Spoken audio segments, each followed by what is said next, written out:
Once upon a time, there was a perfect blue egg. It was small, but not tiny, about the size of a rose about to bud or an apricot stone. Somehow, it had landed in a window box under the eaves of a cramped attic apartment on the top floor of an old building in Madrid. That was an odd enough thing to be seen in itself, tucked in and nestled as it was. Quite how it had got there was a mystery of geometry and maybe of biology, as no bird had ever been seen, no little bird prints or feathers to get excited about, as some do. Still, there it was, perfectly egg-shaped and perfectly blue, lying pristine as if placed there specially. How odd, thought the owner of the apartment when she first saw it. She craned her neck up into the eaves to see if there was an unseen nest to explain it. Nothing but spiders in their webs, and their stash of mummified flies blinked back from the dark. Perhaps it had landed on the roof and rolled down the tiles, but surely that would have broken it. Maybe there was a trail of other eggs cracked all over the top of the building from some prankster sat on the eaves and playing a game. She laughed at herself for being so ridiculous. But the perfect blue egg, just being in her window box at all, had given her permission to think in ridiculous ways. "Mama, let's take it in and look after it. We could put it in a shoebox. Maybe it's a dinosaur." The apartment owner's little boy was of an age where ridiculous thoughts are the norm. "No, we must leave it where it is," his mamma said, in the kindest way she could muster, without stomping on his imagination with a sensible-sized boot. "Perhaps whatever it is wants to be born in our window box, so it found its way right there." Ridiculous thoughts are sometimes best met with even sillier ones.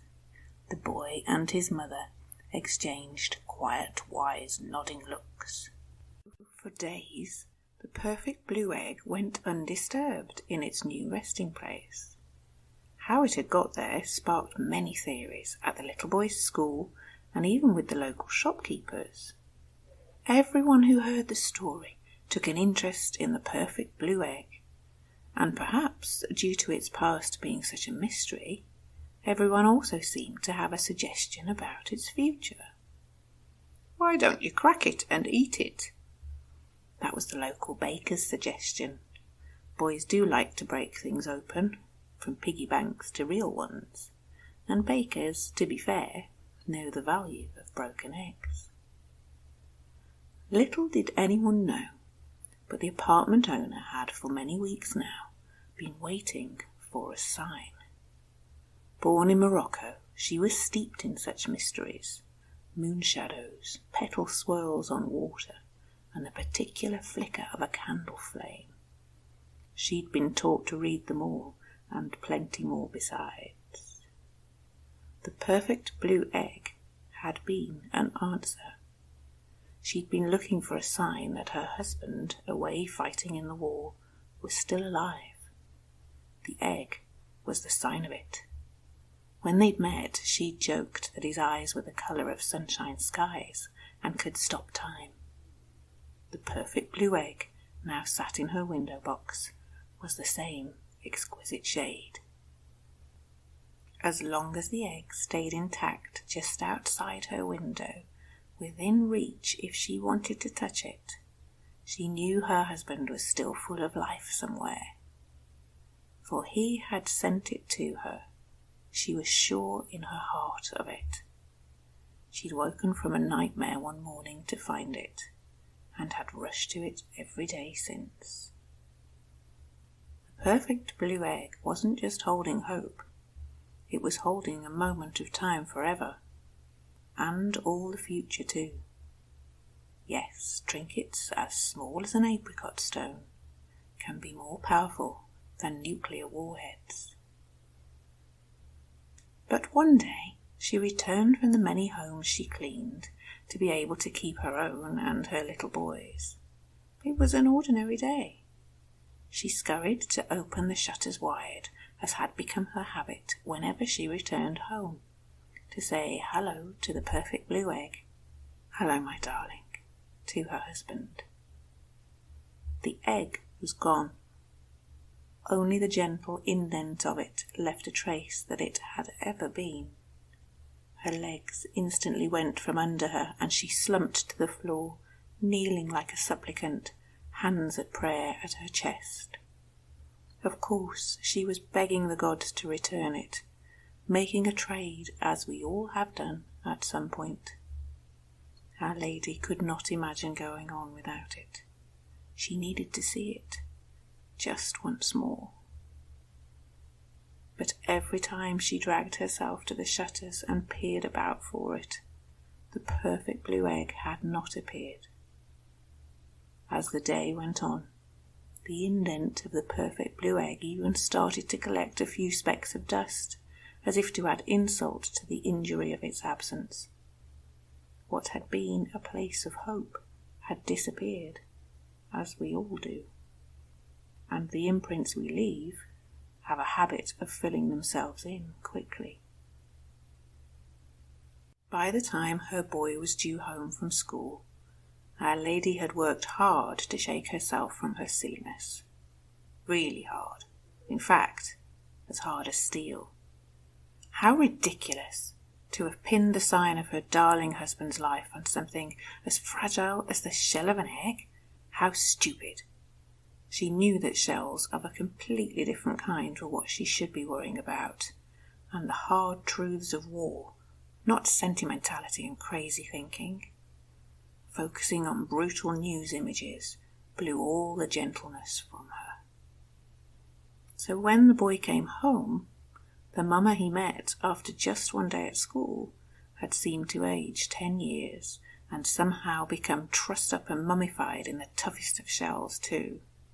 "How many times have I told you, eat your apple?" She fired the words at him, hard and blunt. Suddenly she was tired of the game of returning it to the next day's lunchbox, and today was the day to let what usually caused such a sweet smile be transformed into an angry flash. "But, Mama," the boy wouldn't be distracted by such warning shots. He was his father's son. He'd been trying to talk to her about the blue egg from the moment he'd crashed home, erupting with his day's chaos. But from his mama's new mindset, she simply couldn't handle that, and had silenced him in seconds, snapping him shut as best she could, because she needed, somehow, to stay tightly closed too. Sadly, on a day like this, there was nothing a boy's silliness could do to ease a shattering heart. At that moment, the little old attic apartment in Madrid screamed with silence. The boy ached to find a way to release the tension that was squealing at high pitch, ringing in his ears. Then, just when the pressure between them built to a point that they could both barely tolerate, at least without joining in with the scream, it was broken. The angry blister burst with a high-pitched series of notes that trilled through the half-closed shutters and rang around the room, bouncing joyfully between them. Diamonds spinning in the shaft of light, cascading at their feet. "Mama, I've been trying to tell you." The boy could not contain it any longer. "All the way home from school, I danced with a perfect blue bird. It flew on ahead and it kept watching for me. It was as if it knew the way home." Now, how silly does that sound? Tears flowed from Our Lady then. She gulped and nodded at her boy, frozen in the moment and its meaning for her. And with a trilling soundtrack, the look they exchanged in their sparkling attic was both profoundly wise and ridiculously silly. I'm sure that you know this, but just in case you don't, those special sort of looks can stop time.